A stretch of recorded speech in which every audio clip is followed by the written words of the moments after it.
A very good morning, dear class 8th. I welcome you again in our history chapter. So class, today let's discuss with the remaining part of chapter, that is the chapter number 2 from your history section, the colonial rule in India.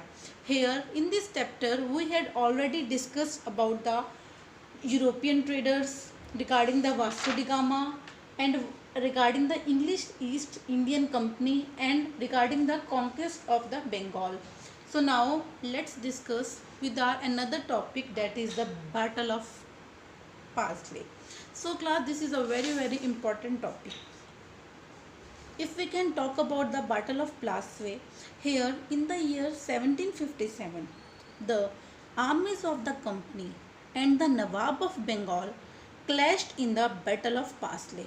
Here, in this battle, Siraj ud Dowlah was defeated and killed, and one of the major causes of this defeat was the non participation of the Nawab's commanders. So, after the death of the Aliwardi Khan, so our next Nawab of the Bengal was become the Sirajudullah. So the company was very worried about his power and keen on a puppet rule who would willingly give trade concessions and other privileges. So this is all about your battle of past. If we can want to know more about the Battle of Plassey, here the British has promised to make him the Nawab of Bengal in return for a large amount of money and trading privileges. The Britishers General Robert Clive bribed the Nawab's uncle and chief of the army, who controlled the artillery and much of the army. So after that, the Battle of Plassey took place on 23rd June 1757. If we can study about the Battle of Plassey, is considered to be the start of British rule in India. So there are the various consequences which is related with the Battle of Plassey. Here the East India Company got free trading rights in the Bengal. Afterwards, the British got the Jimindara of 24 paragons and became the de facto rules in the Bengal. And Britishers were able to utilize the resources of Bengal to minimize the large army.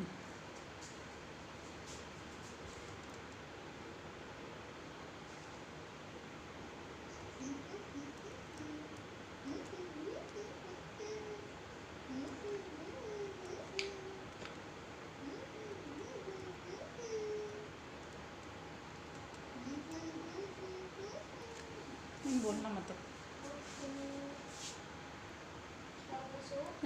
so class, there is a very short summary related with the Battle of Plassey. Here it was the most decisive war that marked the initiation of British rule in India for the next 2 centuries. If we can talk about more, it took place between British East India Company and Nawabs of Bengal and his French allies. The battle occurred on 23rd June 1757 at a Plassey, where on the bank of Bhagiri river, the army commander Muzaffarudin of Siraj ud Daulat's side betrayed in the battle of Plassey, and thereby the whole force of Nawab collapsed, and as a consequence the entire province of Bengal came under the British. So this is about the short summary of Battle of Plassey. Dear class, if we can talk about the instruments of British expansion, so it can include two types of expansion. First one is the subsidiary alliance and the doctrine of Leipzig.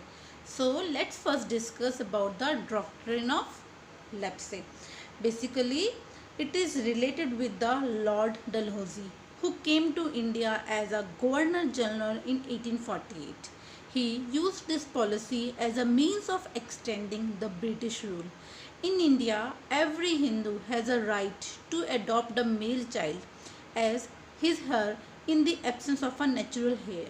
So, according to the doctrine, any princely state or territory under the direct influence of the British East India Company as a vassal state under the British subsidiary system. And so let's discuss about the second instruments of British expansion, that is the subsidiary alliance. Here it was started by the Lord Wellesley, was the most effective instrument for the expansion of British territory in India. Here it includes many type of provisions which are related with the British expansion. First, the British agreed to maintain a permanent and a fixed military troops. So they all could not maintain any relation with other ruler without the approval of the any British. So dear class, these are the very two important instruments of the British expansion. That is, number one is the doctrine of lapse and second one is the subsidiary alliance. So class, this is all about your chapter. Thank you. Have a great day ahead.